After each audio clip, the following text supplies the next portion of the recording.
The village of Avon was a quiet place. It was known for its many clocks. Every house, every shop had a clock. Big clocks, small clocks, cuckoo clocks, grandfather clocks. They all ticked and tocked in harmony. The villagers lived their lives to the rhythm of the clocks. Elias was the village clockmaker. He was an old man, with eyes that sparkled like the gears in his clocks. He lived in a crooked house on top of the highest hill. People said he could fix any clock. They also said he knew the secrets that time held. Elias was a kind man, but he was also a solitary man. He spent most of his days in his workshop, surrounded by his clocks. The villagers respected him, but they also feared him a little. They whispered that he had made a deal with time itself. Every day, at exactly 7:03 p.m., something strange happened in Avon. All the clocks, big and small, would chime together.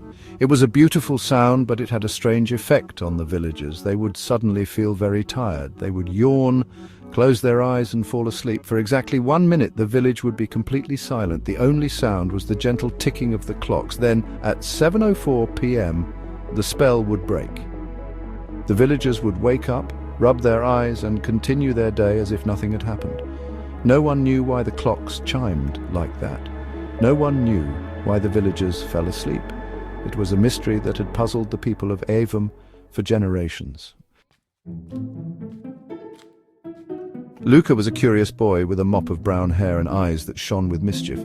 He loved to explore the village and its surroundings. He was always asking questions. Why is the sky blue? How do birds fly? And of course, why did everyone fall asleep at 7:03 p.m.? One day, Luca was playing in Elias's shop. He was fascinated by the clocks. He loved to watch the pendulums swing and the gears turn. He imagined that each tick and tock was a secret waiting to be discovered. As Luca was exploring, he stumbled upon a loose floorboard. He pried it open and discovered a hidden staircase underneath. The staircase was dark and dusty. Luca, his curiosity piqued, decided to investigate. He carefully made his way down the steps. The staircase led to a secret room beneath Elias's workshop. The room was filled with clocks of all shapes and sizes, but these clocks were different. They didn't just tell time, they seemed to hold it captive. In the center of the room, Elias stood before a workbench. Scattered on the table were not gears or springs, but shimmering shards, fragments of something that sparkled like starlight. "What are those?" Luca asked, his voice a hushed whisper. Elias turned, his eyes filled with a deep sadness. "These, Luca," he said, "are fragments of time. Each chime at 7:03 allows me to gather them, to keep them safe." He explained that a great evil was once drawn to their village, a being that devoured time itself. Elias had discovered a way to combat it, to capture the lost moments and keep the creature at bay. The nightly chime, the village's slumber, it was all a necessary protection. Luca was amazed. He finally understood the secret of the clocks and the reason behind the strange sleep that fell upon the village every evening, but he also felt a pang of sadness. Every day at 7:03 p.m., a minute of life was stolen from the villagers, a minute they would never experience. As he held a fragment of time in his hand, it pulsed with a faint, warm light. He thought of his parents, his friends, all living with a missing minute every single day. He thought of all the laughter, the conversations, the experiences that were lost forever. He was torn. He understood the need to protect the village, but could he accept the cost? Could he live with the knowledge that he held the power to change it? Luca decided to return the stolen time. He believed that the villagers deserved to live their lives fully, without missing a single precious moment. With a heavy heart, he released the fragments back into the flow of time. The next day at 7:03 p.m., the clocks chimed as usual. But this time nothing happened. The villagers didn't fall asleep. They looked at each other in surprise, wondering at the sudden break in their routine. Life in Avon returned to normal, or rather a new kind of normal.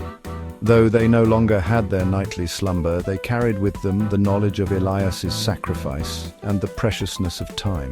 They learned to cherish every moment, every interaction, every experience. The village of whispering clocks became a place where time was not just measured, but truly valued. Luca, afraid of the consequences of unleashing the time-devouring entity, decided to keep the secret. He hid the fragments even deeper within the clockmaker's workshop, ensuring no one could ever find them. Years passed, and the nightly ritual continued. The villagers, their lives dictated by the chime of the clocks, remained oblivious to the truth. They lived in a perpetual state of twilight, their lives shortened, their experiences fragmented. Luca, now a young man, watched them from afar, his heart heavy with guilt and regret. He had become the warden of their stolen time, the guardian of a secret that had become his burden to bear. He was trapped between his desire to protect and the painful reality of their stolen lives. As Luca grappled with his dilemma, Elias placed a reassuring hand on his shoulder. "There is another way," he whispered, his voice raspy with age. He revealed that the fragments could be used not just to trap time, but to manipulate it. Under Elias's guidance, Luca began an apprenticeship unlike any other. He learned the intricate workings of the clocks, the delicate balance of gears and springs, the secrets of capturing and controlling time itself. Together they would find a way to defeat the time-devouring entity without sacrificing the village. They would use the stolen fragments to craft a new chime, a new magic that would protect the village without stealing their precious moments. The village of Avon, once held captive by time, would become a place where time itself was the greatest ally.